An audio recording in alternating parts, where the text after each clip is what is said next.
how much do I spend on my first season fig growing. So for this season, maybe I spent $4,000, and I have a few more variety that I add on to a collection. It cost me about a few hundred more dollars for those cuttings. No. This guy is nuts. If you are brand new to growing figs, let me show you how to acquire fig variety for cheap. When I say cheap, I mean very cheap. Okay, so let's get started. By cutting, not rooted cutting. For cutting is the most cost-effective way to acquire a fig variety. That not to mention about it costs less to ship also.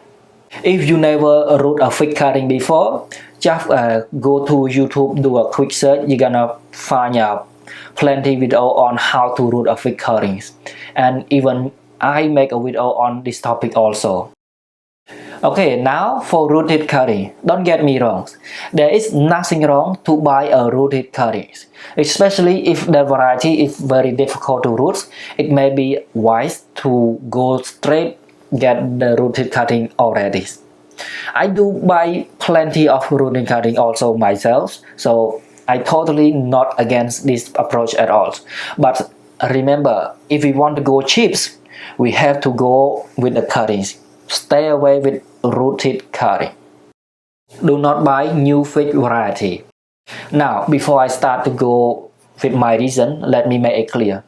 For the people that they asking for so high a price on some variety that they putting out there, or for the new variety, I believe I totally agree. Those variety is definitely amazing, awesome, fantastic, fabulous, gorgeous, whatever you describe those variety. I'm totally agree with your statement, your idea, your opinion on those variety, and I know it for sure it's an awesome variety.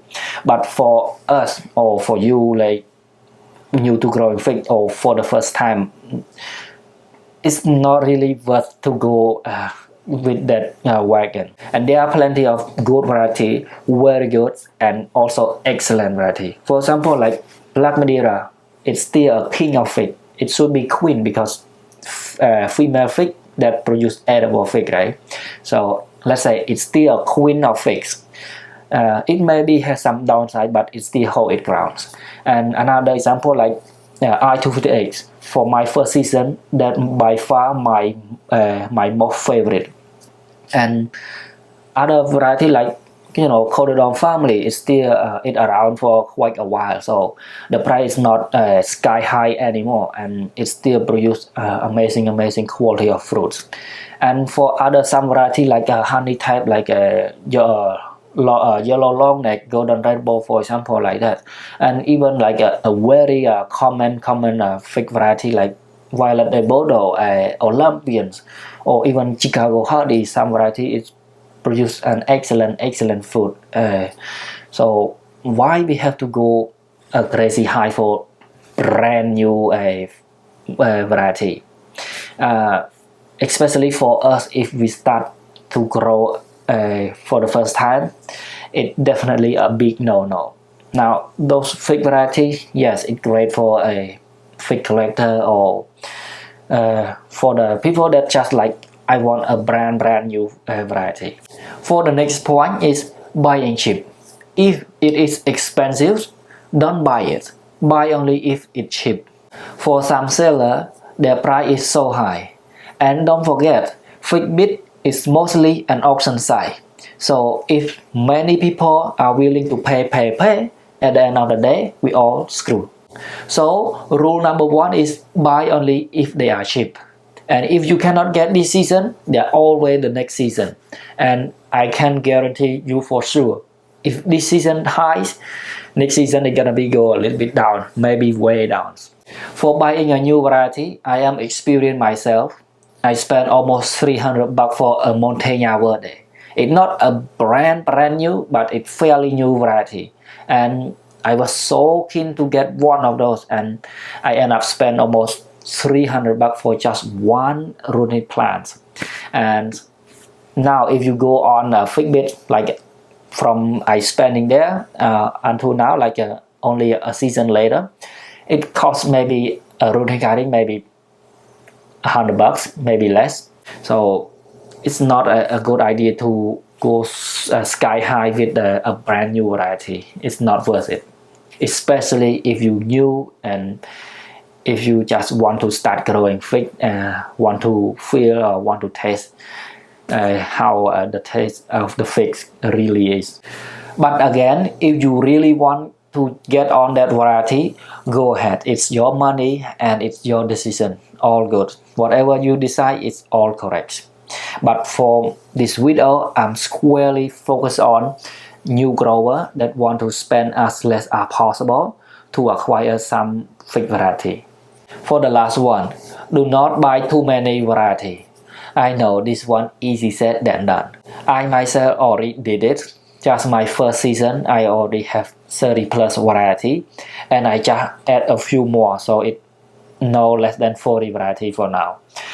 And it's very difficult because figs is such a unique fruit.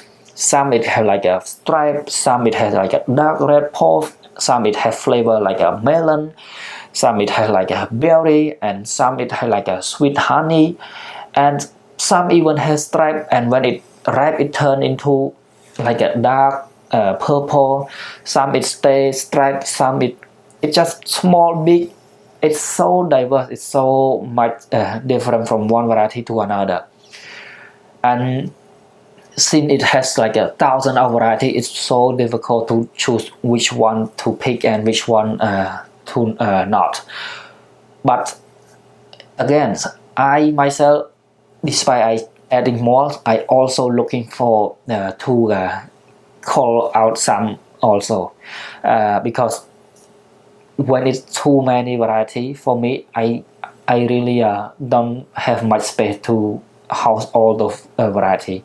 So I want to pay more attention to only some variety that I really want to put my energy on. So if you just start growing figs, yes, just hold your fig was power, not to go crazy with the I want this, I want this, I want that, and count like a 20-30 variety and you say you don't have space. I suggest you start with like 5 or 10 variety. You might be say, hey, I don't have space for 5 variety or 10 variety. Believe me, even 5 variety or 10, you're going to have space for it. So that is my approach to acquire fig variety based on my little experience and some mistake that I did in the past to show a brand new grower to start growing figs, but as little as it can be. So if you have more experience or you have any suggestion how you acquire the fig tree, please comment down below, so maybe a new fig grower, a fellow that can learn from us, and it's a good thing, right? And that being said, I see you next video. Bye bye.